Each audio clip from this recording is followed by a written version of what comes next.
Hello and welcome back to the channel. So today we're going to do something a little bit different. We're going to do a cartridge review, kind of just a talk about one particular cartridge. And today it's going to be the 243 Winchester. So the 243 is just a neck down version of a 308. So in 1955, the 243 was neck down from the 308. 308 being the commercial side of it that Winchester created. 7.62 NATO is the military side of it. Basically, with a few minor differences, it's the same case. And they just necked that down to a diameter of 243 or 6mm, and they called it the 243 Winchester. So Remington decided also around that same time to come out with the 244 Remington. The 244 was also a 6mm, but they took the 7mm Mauser case and necked it down to 6mm. And so it's a little bit longer, kind of an intermediate length, can produce slightly more velocity than the 243. But the 243 came out in 1 in 10 twist rifle, and the 6mm came out in, I believe, 1 in 12. And so that was a bad idea. Remington was thinking this is a perfect varmint caliber, varmint cartridge. Winchester was thinking it's a perfect dual purpose cartridge, varmints and deer size game. And most people agreed with Winchester, and so that 1 in twist bullet could get them up to around a 100 grain bullet, and they preferred that better. So the 6mm kind of died off. Later they came out with the 6mm Remington, which is just a 244 with a name change, but they come out with a 1 in 9 twist barrel, which technically is better as far as the twist rate. It's faster, but the damage had been done, and the 243 had already gained wild success and was very popular. So let me talk about my personal experience with the 243. Now, there are several cartridges in my lifetime that when I first heard about them, I just had no interest in them, just did not like them, or I just felt like they were just not that good. And the 243 was one of those. You know, when I was growing up, I heard people talk about the 243 as what they would buy for their kids, for their wives. A shooter, you know, a small frame shooter maybe that did not like any recoil, or someone who had a back injury or a neck injury. They just, the light recoiling round of the 243 was what they went with. And it seemed to me like a woman's cartridge. And a 30-06 or something was more of a man's cartridge. So I just never really was interested in it. I remember my uncle used a 243 to hunt coyotes, which I found pretty interesting because I was all about either the 223 or the 243. I'm sorry, the 223 or the 22-250 when it came to coyotes. And I always found it strange that he used a 243 for coyotes. But I just never was interested in the 243. Having, you know, grown up a little bit and done more research on it, I realized it's actually a really cool round. It is one of the best dual purpose cartridges out there. If you're planning on hunting medium-sized game like antelope and whitetail deer and varmints and like coyotes, for instance, and that's really all you're ever going to do, it's a good cartridge. I personally don't think it's ideal for whitetail deer, though myself I've killed 3 deer with it. One deer that I shot was a perfect shot. Deer dropped after about 6 or 7 steps. The other 2 were not ideal shots, and the deers both ran off and died slow deaths. Now, that's not the cartridge's fault, that's my fault. But you don't really have any buffer zone. You don't really have any wiggle room. You either make a good shot or you're going to track the deer, in my opinion. So, but it's definitely a light recoiling deer round. It's definitely a good round for varmints. It's also a really good round for shooting at long range. That's something I had no idea. It's not perfectly ideal for that, but there's people that have done really well in competitions with the 243. So it's really a good round. It's really cool. So I bought this rifle here a few years ago. This is a Savage Axis in a 243. Savage Axis Hardwood. It's the Axis 1, so it does not have the AccuTrigger. This is a good example of a cheap over-the-counter rifle, factory rifle that you can get. I believe at the time I paid $350 for it. It came with a Weaver scope. I've since put a trigger kit in here from M Carbo to reduce the trigger pull from around probably 6 or 7 pounds, probably more like 4 pounds. It was free floating when I got it, but I've sanded out a little bit more in here to make sure that it's got plenty of room. It was kind of close on one side. I did put a metal trigger guard on here instead of the plastic one. And then I did change the optical setup. It's got a different scope, different rings, and a different base. This is a good gun. It really is. So here's just a couple quick tips on buying a rifle. 2 things you need to think about. What's the length of the barrel? And what's the twist rate? A lot of times we don't even think about those things. Let's say we want to buy a 30-06 and we're not even concerned with barrel length, right? Maybe it's some kind of mountain gun and maybe it comes in a 20-inch barrel and you get that rifle and you're like, whoa, that's shorter than I realized. And you start to shoot it through a chronograph and it doesn't even come close to what the book says it should be shooting at. It's because of that barrel. So all that a barrel does, if it's longer, there's more room for the powder to burn. If it's shorter, less room. So a 22 long rifle doesn't really need more than like an 18-inch barrel. There's just no way there's going to be any powder to burn after that time. And there's different burn rates. Some powders burn quickly and they're designed for shorter barrels. Some powders burn very slowly and they're designed for longer barrels.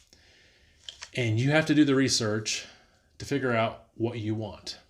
So almost across the board, anything 308 or in that 308 family, like the 243, is going to come with a 22-inch barrel.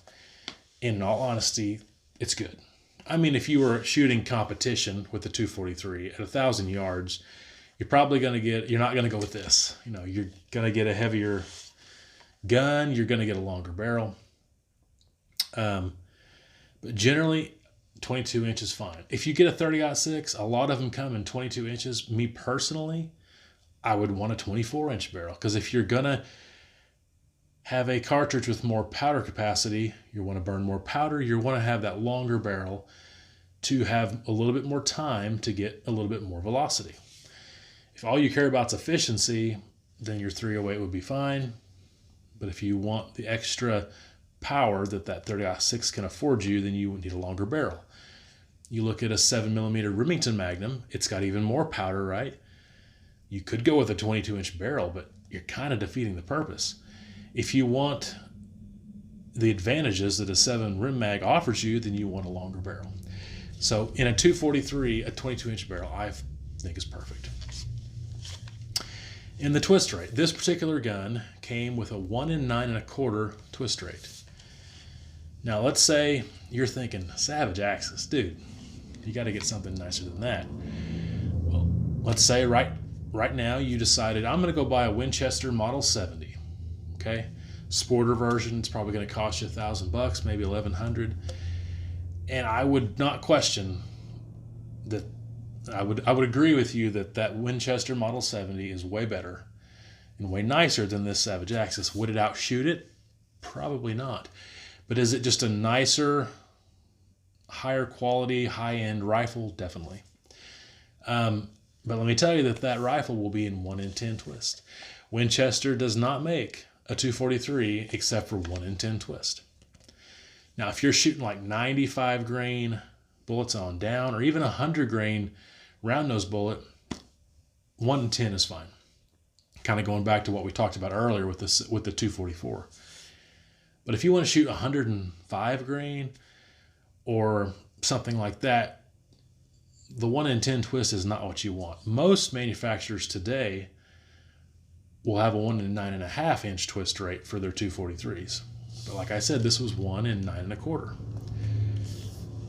And then also, here's something to think about. When you're buying a rifle, think about the magazine length. So for instance, if you were to get a 300 Winchester short magnum in a Remington 700 and a Winchester Model 70, same cartridge, two different rifles, both short action. Your magazine in the Remington, I don't know specifically, but it's like 2.85 or 2.81 inches. It's just barely long enough to get that 300 short mag in there. The Model 70 is about 3 inches, so you have more room in there. What does that matter? Well, if you hand load your ammunition like I do, you can seat that bullet out further to match your chamber and get as close to the lands as you want them to, whether you want them to jam up against those lands, or you want to be a little bit of a jump. Whatever you want to do, you can do. But sometimes, so for example, this is a Nosler E-tip 90 grain, and it's slightly longer than where the factory would seat this bullet, but not a whole lot. It's pretty close. But then this bullet here is a Sierra tipped Match King 95 grain bullet. It's actually seated out pretty long. So mainly because of the ogive design of this low drag bullet, it's not going to touch your lands. It's actually going to go in the barrel, and your lands are going to be back here a little ways. You're going to be able to get a longer bullet, heavier bullet, longer bullet. It's going to be seated out further, gives you more capacity if you were to need it for powder in this case. But will your magazine take it? And the Savage Axis definitely does. In fact, it's still got quite a bit of room. So this particular round is significantly over what the max cartridge overall length is for the 243. But it'll fit in the gun, obviously, because I measured it to fit the gun, and it'll fit the magazine properly because it has a long enough magazine. Quick tip about the Savage Axis: all the Axises have a long action. Even though this is a short action, cartridge and gun, all they do is just change the way that the magazine fits a little bit, shorten it down, do a few things to modify it, but all their actions are the same length. So this cheap Savage Axis is actually pretty cool, and it fits the 243 pretty well.